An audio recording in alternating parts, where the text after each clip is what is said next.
कैसे बैठेंगे? ऐसे। बेटा अभ्यास 3A का जो पहला सवाल है, हम लोगों ने पूर्णांक समझ लिए थे।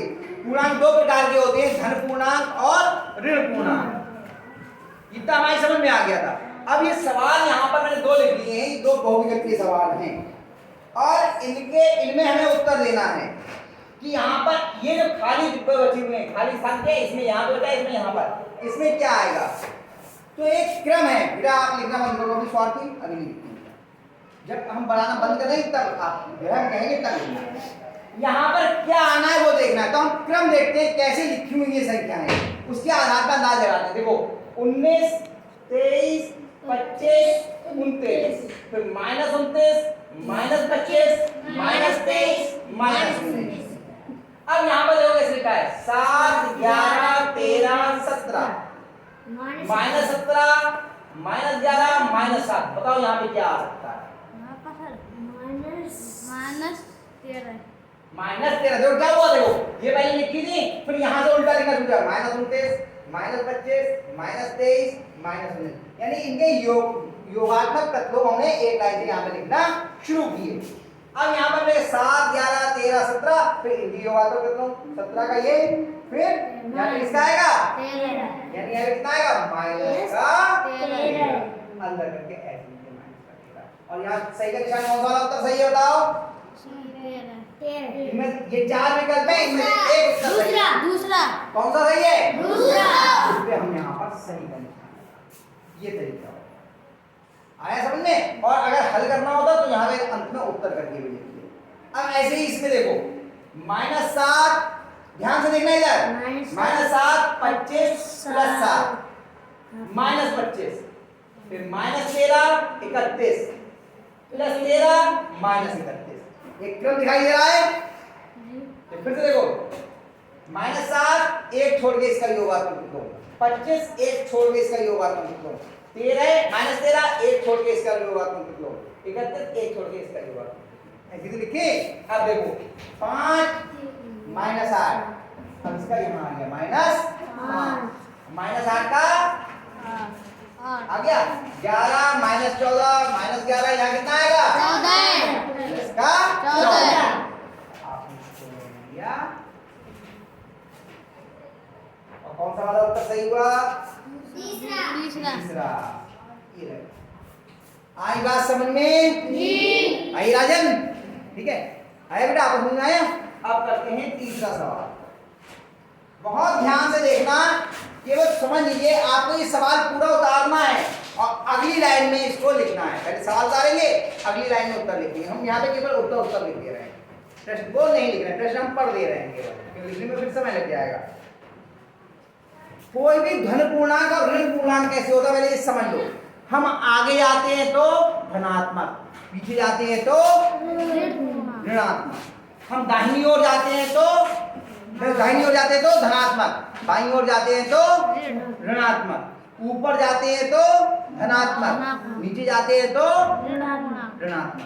फायदा हो रहा है यानी लाभ हो रहा है तो धनात्मक, नुकसान हो रहा है, हानि हो रही है तो ऋणात्मक।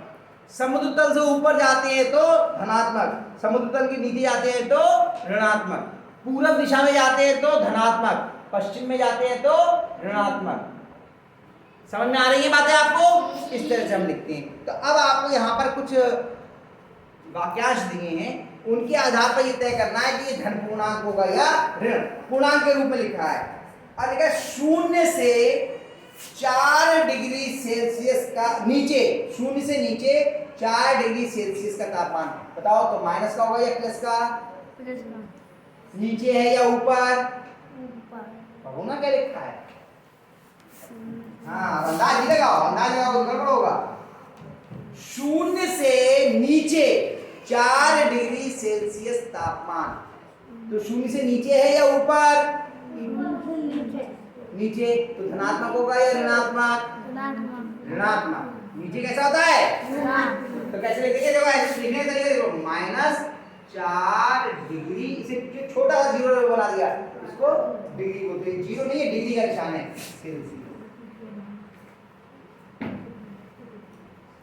यानी कि ये 0 से भी कम है, 4 डिग्री। कम होने में माइनस हो जाता है, कल बात की थी हम लोगों ने। दूसरा आप बताओ 7 कदम पूरब की ओर 7 कदम गए, बताओ धनात्मक होगा या ऋणात्मक? धनात्मक। पूरब की ओर कैसा होता है? धनात्मक। और पश्चिम की ओर ऋणात्मक। तो ये हो गया प्लस के 7 कदम है। आप पहले उस बात को लिखोगे, उसके बाद नीचे ये लिखोगे, ठीक है? बात समझ में आ रही है? अगला ₹3.28 की हानि धनात्मक होगी या ऋणात्मक? हानि कैसी होगी? ऋणात्मक। हमारे पास से जा रहा है तो माइनस का 3.28। बेटा हमें ध्यान से देखो इधर, नहीं तो समझ में नहीं आएगा। माइनस ₹3.28। आगे बात समझ में? क्या हुआ? लड़ाई हो गई? हाँ गर्मी लग रही है, चलो अच्छा करते हैं। चौथा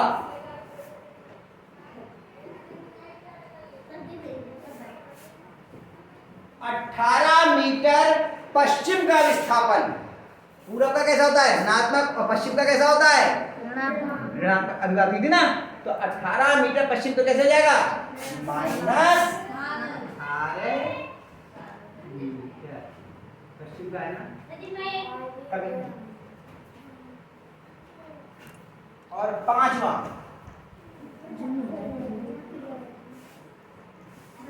समुद्र तल से 1000 मीटर ऊंचाई। बताओ धनात्मक होगी या ऋणात्मक? धनात्मक। समुद्र तल से ऊंचाई कैसी होती है? धनात्मक। और नीचाई कैसी होती है? ऋणात्मक।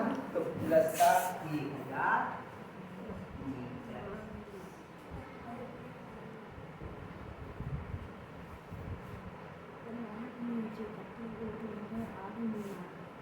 साक्षी समझ लो बेटा, ये हमने तीसरा सवाल कराया। पहला और दूसरा तो पैटर्न पे आधारित था, तो ये आप समझ लेना।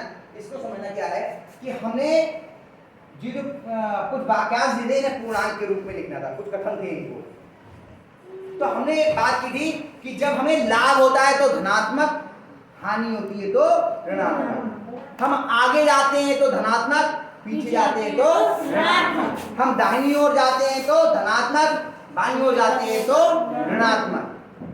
हम समुद्र तल से ऊपर जाते हैं तो धनात्मक, हम नीचे जाते हैं तो ऋणात्मक। ये नियम था। तो पहला आया आपका कि देखो किताब में देखो बेटा, ऐसे बैठकर काम चलेगा। आप बैठ गए पूरी आराम से, करना नहीं है। आप अभी आइए, मैंने आपको ये बता दूं। पेज नंबर 37 पे जल्दी निकालो, तो मैं तुम्हारी वजह से बता रहा हूं। लिखा है 0 से 4 डिग्री सेल्सियस नीचे, 4 डिग्री सेल्सियस। तो 0 से नीचे हो गया। पेज नंबर 37 पे देखो, तीसरा सवाल है ना। 0 से नीचे तो देखो माइनस लिख दिया, माइनस का 4 डिग्री सेल्सियस। फिर अगला लिखा है 7 कदम पूरब। पूरब वाले कौन से लिखा है बताया अभी हमने? धनात्मक। तो पूरब वाला क्या होगा? धनात्मक। घन के 7 कदम। ठीक। अगला लिखा है ₹3.28 की हानि। हानि क्या था? हमारे पास से जा रहा है तो नुकसान हो गया, तो कैसा हो गया? ऋणात्मक। तो माइनस ₹3.28। फिर अगला 18 मीटर पश्चिम का विस्थापन। पश्चिम वाला क्या बताया था? ऋणात्मक। माइनस 18 मीटर हो गया। ठीक। और अगला था कि समुद्र तल से 1000 मीटर ऊंचाई। ऊंचाई धनात्मक था, इसे धनात्मक करके 1000 मीटर। ठीक है। आज इनमें पहले कथन लिखेंगे और उसके बाद में अगली लाइन में उत्तर लिखेंगे, फिर कथन लिखेंगे, फिर उत्तर। ध्यान रखना है इस चीज को। ठीक है। तो ये 3 सवाल आज आपके हो गए। इसके आगे के सवाल हम लोग कल करेंगे। ठीक है। इसके बाद